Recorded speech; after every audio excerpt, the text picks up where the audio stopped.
akan berlanjut di KD berikutnya di mata pelajaran Otomatisasi Tata Kelola Kepegawaian. Masih bersama Ibu Lucy Wulandari. Kalian masih harus menerapkan protokol kesehatan. Mari kita bersama-sama memutus mata rantai penularan dan penyebaran virus COVID-19. Sudah cuci tangan dong hari ini? Yuk, kita mulai materi baru di KD 3.2, Regulasi Kepegawaian. Pada materi KD 2, Regulasi Kepegawaian, tujuan pembelajaran kita adalah peserta didik mampu menjelaskan pengertian tentang regulasi kepegawaian. Peserta didik mampu menjelaskan apa yang dimaksud dengan regulasi kepegawaian. Peserta didik mampu menjelaskan fungsi regulasi kepegawaian.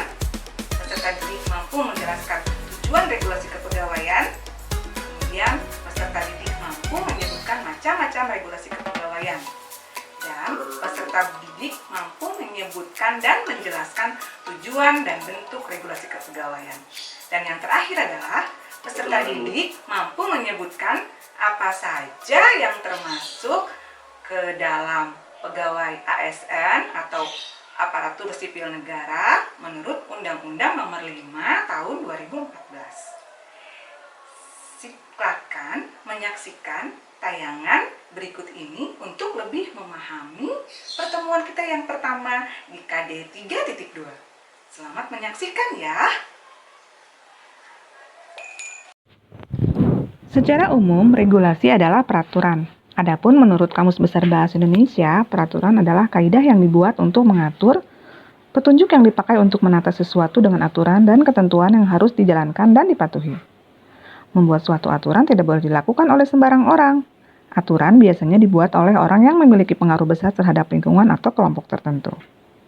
Serupa dengan hal tersebut, regulasi kepegawaian adalah peraturan yang dibuat untuk mengatur dan mengendalikan pegawai dalam bertindak ataupun bekerja, agar tujuan yang diharapkan dapat tercapai, bersifat mengikat, baik bagi pegawai, pengusaha, maupun pemerintah. Sebagai contoh, peraturan mengenai jam kerja harus ditetapkan. Jika tidak, pegawai akan datang dan pulang kerja sesuka hati. Dalam peraturan mengenai kepegawaian, diatur antara hak-hak dan kewajiban pegawai, pengusaha, ataupun pemerintah untuk mencegah permasalahan-permasalahan yang mungkin timbul dalam bidang kepegawaian, seperti adanya perbedaan pemberian gaji, permasalahan kinerja pegawai yang buruk, dan sebagainya. Berdasarkan Pasal 77 Undang-Undang Ketenagakerjaan Nomor 13 Tahun 2003, peraturan jam kerja karyawan adalah 7 jam sehari atau setara 40 jam seminggu untuk 6 hari kerja dalam seminggu, atau 8 jam sehari atau setara 40 jam seminggu untuk 5 hari kerja dalam seminggu. Perusahaan juga boleh meminta karyawan untuk melakukan lembur apabila memang benar-benar diperlukan, asalkan waktu kerjanya sesuai dengan kebijakan yang diatur dalam Pasal 78 Undang-Undang Ketenagakerjaan Nomor 13 Tahun 2003, yaitu waktu kerja lembur hanya boleh dilakukan maksimal 3 jam dalam sehari.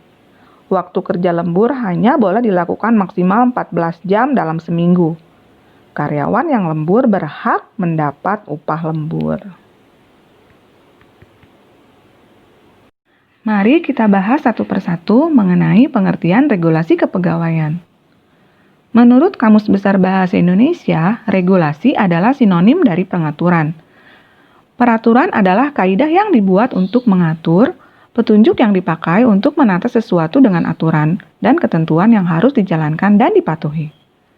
Sedangkan regulasi adalah suatu peraturan yang dibuat untuk membantu mengendalikan suatu kelompok, lembaga atau organisasi dan masyarakat demi mencapai tujuan tertentu dalam kehidupan bersama, bermasyarakat, dan bersosialisasi.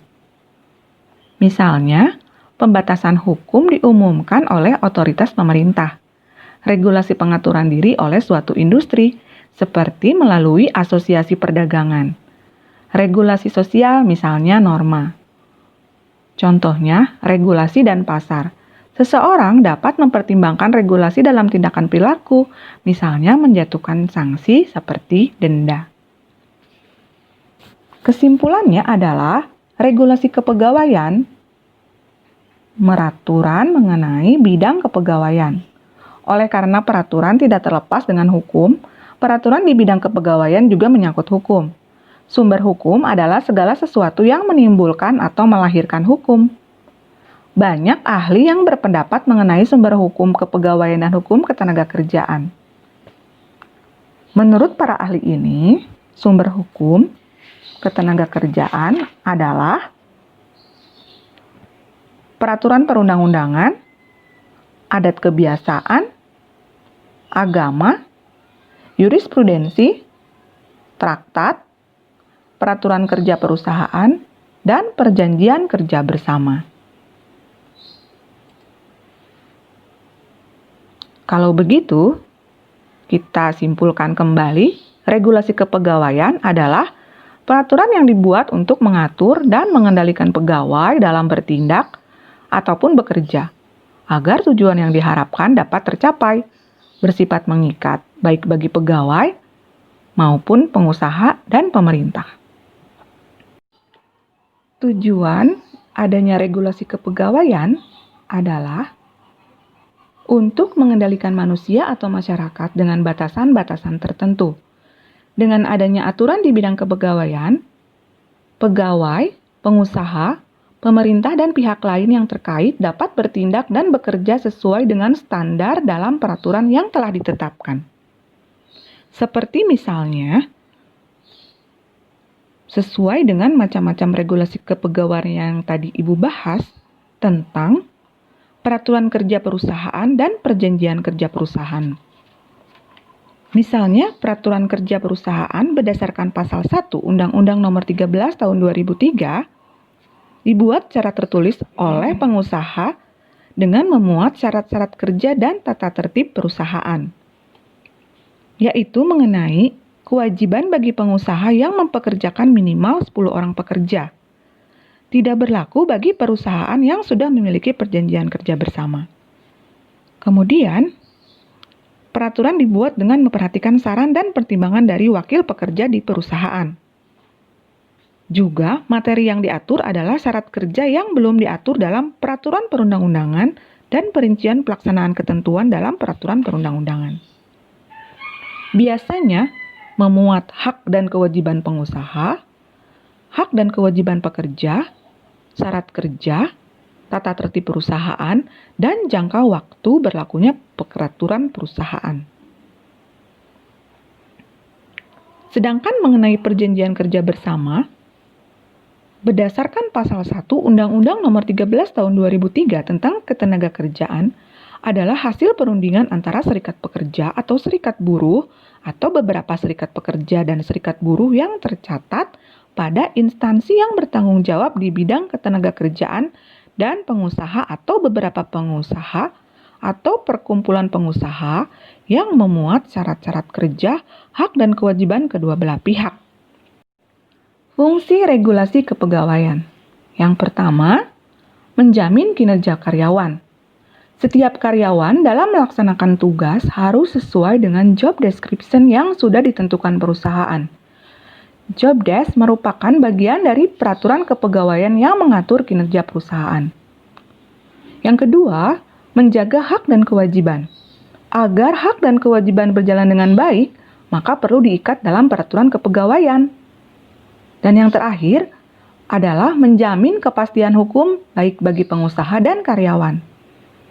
Dengan adanya peraturan kepegawaian, maka akan dapat terhindar dari berbagai macam gangguan. Pada materi KD 3.2 mengenai regulasi administrasi kepegawaian, batasan materi yang akan Ibu sampaikan adalah mengenai Undang-Undang Nomor 8 Tahun 1974 tentang Pokok-pokok Kepegawaian, Undang-Undang Nomor 43 Tahun 1999 tentang Pokok-pokok Kepegawaian, Peraturan Pemerintah Nomor 21 Tahun 1975 tentang Sumpah dan Janji PNS, Peraturan Pemerintah Nomor 24 Tahun 1976 tentang Cuti PNS.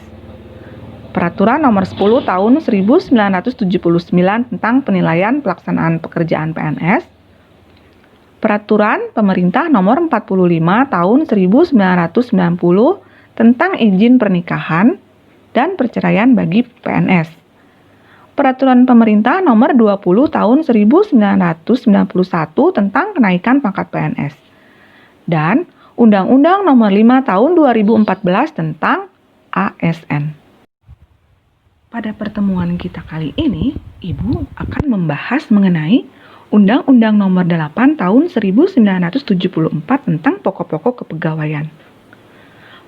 Berdasarkan pasal 1 dalam undang-undang ini, yang dimaksud dengan pegawai negeri adalah mereka yang setelah memenuhi syarat-syarat yang ditentukan dalam peraturan perundang-undangan yang berlaku, diangkat oleh pejabat yang berwenang, dan diserahi tugas dalam sesuatu jabatan negeri atau diserahi tugas negara lainnya yang ditetapkan berdasarkan sesuatu peraturan perundang-undangan dan digaji menurut peraturan perundang-undangan yang berlaku.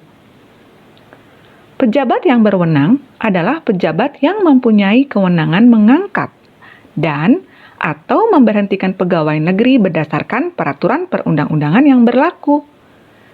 Jabatan negeri adalah jabatan dalam bidang eksekutif yang ditetapkan berdasarkan peraturan perundang-undangan, termasuk di dalamnya jabatan dalam kesekretariatan lembaga tertinggi negara dan kepaniteraan pengadilan. Atasan yang berwenang adalah pejabat yang karena kedudukan atau jabatannya membawahi seorang atau lebih pegawai negeri. Pejabat yang berwajib adalah pejabat yang karena jabatan atau tugasnya berwenang melakukan tindakan hukum berdasarkan peraturan perundang-undangan yang berlaku. Maka dari itu, Ibu akan garis bawahi mengenai pegawai negeri.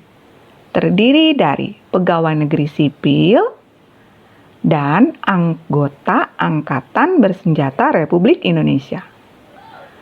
Pegawai negeri sipil terdiri dari pegawai negeri sipil pusat, pegawai negeri sipil daerah, dan pegawai negeri sipil lain yang ditetapkan dengan peraturan pemerintah. Berlanjut ke Undang-Undang Nomor 43 Tahun 1999 tentang pokok-pokok kepegawaian. Undang-Undang tentang perubahan atas Undang-Undang Nomor 8 Tahun 1974 tentang pokok-pokok kepegawaian.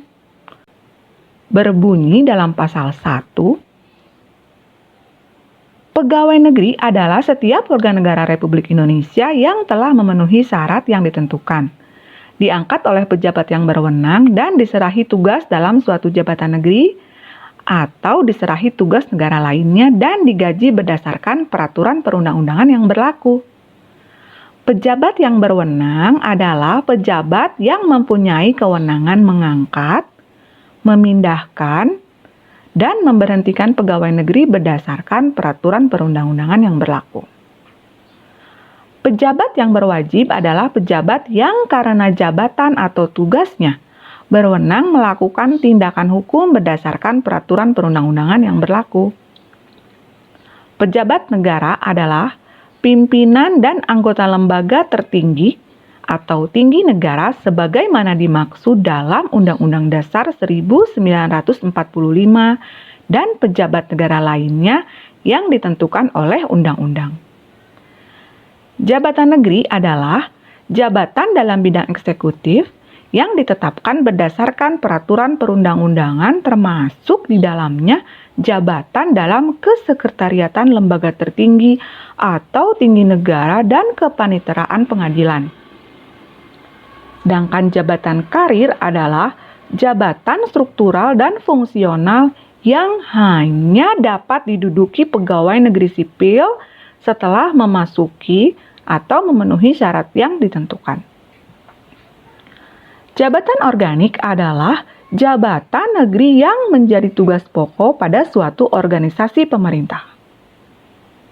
Terakhir, manajemen pegawai negeri sipil adalah keseluruhan upaya-upaya untuk meningkatkan efisiensi, efektivitas dan derajat profesionalisme penyelenggaraan tugas, fungsi, dan kewajiban pegawai yang meliputi perencanaan, pengaduan, pengembangan kualitas, penempatan, promosi, penggajian, kesejahteraan, dan pemberhentian.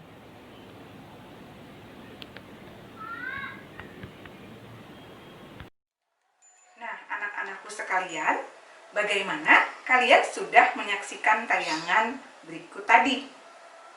Apakah ada yang belum bisa kalian pahami? Silahkan kalian menyaksikan berulang-ulang untuk menjawab soal latihan berikut ini ya. Terima kasih sudah menyaksikan. Ibu pesan, tetap semangat, sehat, dan selalu berpikir positif. Sampai jumpa di pertemuan kedua. Wassalamualaikum warahmatullahi wabarakatuh.